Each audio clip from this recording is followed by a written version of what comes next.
Sir, আমাদের interview কি খবর? ইন্টারভিউ এখন ওয়েট করতে হবে। দেখা যাক কি হয়। ক্যান্সেল না হলে দিতে পারবেন। কেন, ইন্টারভিউটা কি ক্যান্সেল হয়ে যাবে? ক্যান্সেল হওয়ার মতো, কেননা এই এসসি এসটি ও বিসির যে সার্টিফিকেট আছে, এই সার্টিফিকেট রিভ্যালিডেশন সবই ঠিকঠাক হলো। হওয়ার পরে এটা ঠিক মনে হচ্ছে না সেরকম কোনো পজিশন যে কারণের জন্য ইন্টারভিউ ডেটটা হচ্ছে না বা আসছে না।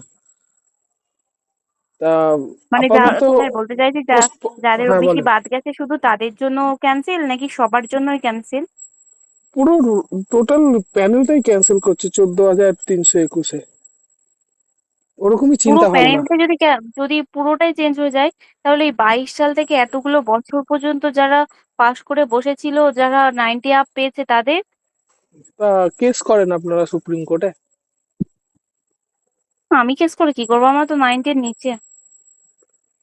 সে যারই হোক বা যাই হোক বা যেভাবেই হোক, ব্যাপারটা হচ্ছে যে মানে এই সরকারের বক্তব্য হচ্ছে এই রিক্রুটমেন্টটা আগের সরকারের, যার জন্য এর প্রতি হেলদোল নেই। যে কারণের জন্য ওই 45,000 মোটামুটি SSA সর্বশিক্ষা মিশনের যে রিক্রুটমেন্টটা ওখানে বেরিয়েছে, সর্বশিক্ষা মিশন ওটা বেরিয়েছে, বলছে কি ওটা বেরোবে। PM শ্রী বিদ্যালয় যেগুলো হবে, সেগুলো হচ্ছে, সেগুলো রিক্রুটমেন্টটা হবে। এই আপাতত খবর। ঠিক আছে। তা ওইটার খোঁজ রেখেন, ওইটার ফর্ম ফিল আপ হলে করবেন।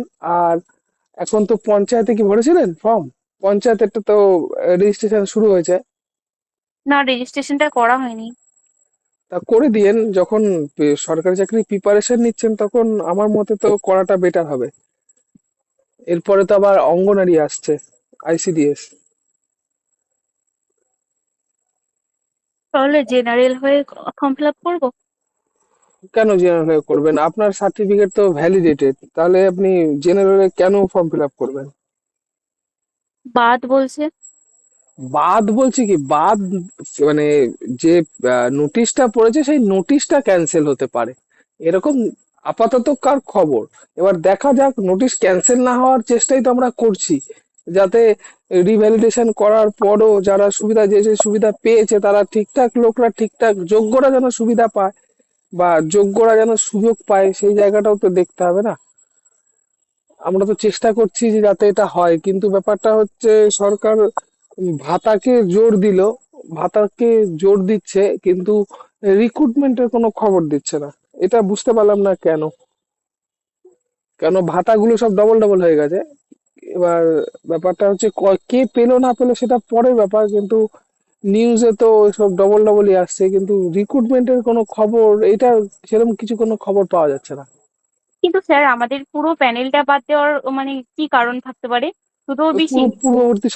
পূর্ববর্তী সরকারের প্যানেল, এখানে সব জালিয়াতি থাকতে পারে, এরকম কিছু একটা ব্যাপার, এরকম এরকমই চিন্তা ভাবনা। কিন্তু তাতে করে স্যার, যারা 22 সাল থেকে এতদিন ধরে বসে আছে, এতগুলো বছর ধরে, তাদের তো একটু লস না? ধরুন ম্যাডাম, ওবিসি, ধরুন আমি আমি বলি আমরা না সেটা হয় ওবিসি সেটা বাদ গেছি, আমাদেরটা আলাদা ব্যাপার। কিন্তু যাদের ওবিসি নয়, জেনারেলে পাস করেছে 90-র ম্যাডাম, ওপরে পেয়ে, তাদের। আবার বলছি, একবার আমি উত্তরটা আপনাকে দিলাম, আর সেকেন্ড বার আবার বলছি আপনারা সুপ্রিম কোর্টে কেস করতে পারেন। হলো, দুবার উত্তরটা দিলাম আপনাকে। আচ্ছা, আর কারো কোনো কোশ্চেন থাকলে কোশ্চেন করো। আমরা জাস্ট এখানে কোশ্চেন অ্যান্সার করব, অনেকদিন পর আমরা অ্যাটেন্ড করলাম। কার কি স্ট্যাটাস জানার জন্য সবাই বলছিল যে ক্লাস করানো হয় না বা ক্লাসে আসা হয় না। মেন কথাটা হচ্ছে যে দেখেন, এই রিক্রুটমেন্টের যে অবস্থা, তাতে সরকারের কোনো হেলদোল নেই। যে আপনাদের যে 14,321 এই যে রিক্রুটমেন্ট, এই যে পদের রিক্রুটমেন্টটা, এইটা মানে অ্যাকচুয়াল কবে থেকে শুরু হবে? আধা হয়েছে, আধা বাকি আছে। তা রিভ্যালিডেশনের চক্করে এটা আটকে আছে, কিন্তু এরকম কোনো সদুত্তর এখনো পর্যন্ত পাওয়া যায়নি যে ঠিক কবে থেকে বা কবে নাগাদ এটা শুরু হবে। আমরা চাই প্যানেলটা যাতে ক্যান্সেল না হয়, সবাই যাতে সুযোগ পায়, যোগ্যরা অন্তত সুযোগ পায়, সেই জায়গায় চিন্তা ভাবনা করা হচ্ছে। আর আরেকটা খবর, সেটা তো আপনারা সবাই দেখতেও পেয়েছেন, আমরা এর আগে পোস্টও করেছি, যে আসাম মানে গুয়াহাটিতে সরকারি স্কুলে স্টুডেন্ট সংখ্যা নেই। তাহলে আপনারা যদি রিক্রুটমেন্ট হয়ে অ্যাজ এ টিচার হিসেবেও যান, হয়তো আপনারা ইন্টারভিউতে পাশ করে থাকলেন, এবার জয়েনিং পেলেন না, তার কারণ কি? না আপনার অঞ্চলে দেখুন 80% বাচ্চা, মোটামুটি 80 থেকে 90% বাচ্চা ইংলিশ মিডিয়াম স্কুলে পড়ে, প্রাইভেট স্কুলে পড়ে। 20% বাচ্চাও সরকারি স্কুলে পড়ে না। তা সুতরাং সরকার একটা স্কুলের সাথে অন্য স্কুল মার্জ করেও স্কুল চালাবে, বা সরকার স্কুল তুলেই দিতে পারে কিনা এরকম কোনো চিন্তা ভাবনা সরকার করছে কিনা, এই বিষয়ে সেরকম কোনো সদুত্তর এখনো পাওয়া যায়নি। সমস্যাটা হচ্ছে এই জায়গায়, সরকারি স্কুলে বাচ্চা নেই। বলতে পারলাম সবাইকে, সরকারি স্কুলে বাচ্চা নেই, তা আপনারা গিয়ে বা কাকে কাকে পড়াবেন? মানছি আপনারা বসে আছেন যে রিক্রুটমেন্টটা হবে, ইন্টারভিউটা দেবেন, আপনারা চাকরি পাবেন, সব অস্বীকার কোনোটাই করছি না। কিন্তু রিক্রুটমেন্ট হয়ে আপনি টিচার হয়ে গেলেন, কিন্তু পড়াবেন কোথায়? জয়নিংটা কোন স্কুল দেবে? সরকার যদি দেখে স্কুলে বাচ্চা কাচ্চা নেই, গিয়ে পড়াবেন তাহলে কাকে? এমনিতেও তো মানে আপনাদের 13,421, মানে পরীক্ষার্থী সংখ্যা হয়তো আহ, কেটে মেরে মেরে কেটে বা কেটে ছেটে 40 থেকে 50 হাজার ধরে এগোতে লাগবে। তার মানে হচ্ছে ওই ধরেন 3:1 অনুপাতে হবে। মানে আপনি যে দিলেই যে আপনার হয়ে যাবে এরকম কোনো ব্যাপার তো নেই। আর নোটিশটা যেরকম দিয়েছে, টিচার সংখ্যা যা আছে তাই নেবে। এবার বাড়াবে বা কমাবে এরকম কোনো ব্যাপার নেই। সব থেকে বড় জিনিস এটা হচ্ছে, সব থেকে বড় কনফিউশন রয়ে গেছে, যেটা পূর্ববর্তী সরকারের কোনো এর মধ্যে ডুপ্লিসিটি আছে কিনা, সেটা একটা ফ্যাক্টর হয়ে দাঁড়িয়ে আছে আশা করছি। কারো কোনো কোশ্চেন থাকলে করো, আমি তো স্যার বললাম। আমাদের এই ইন্টারভিউটা কি ক্যান্সেল হবে আপনি যেটা বলছিলেন?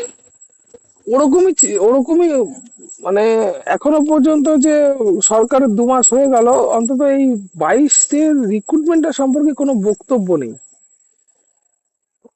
আর যা ভেতরের যে খবর, তাতে যে রিহ্যাবিলিটেশন, এসসি এসটির গন্ডগোল, এটা আদৌ কি হবে কিনা, এটা বড় একটা কোশ্চেন মার্ক হয়ে আছে। বড় একটা কোশ্চেন মার্ক, আর কিছু বলবো না। হবে কি হবে না সেটা পরে, একটা বিশাল বড় কোশ্চেন মার্ক এটা। কেননা হওয়ার থাকলে তো করিয়ে দেওয়া উচিত বিষয়টা। কেননা আধা হয়ে আছে, আধা বসে আছে। এবার লোকগুলো তো পেট আছে নাকি, কতদিন আর অপেক্ষা করবে? এই হচ্ছে খবর। আর কেউ কিছু বলবে?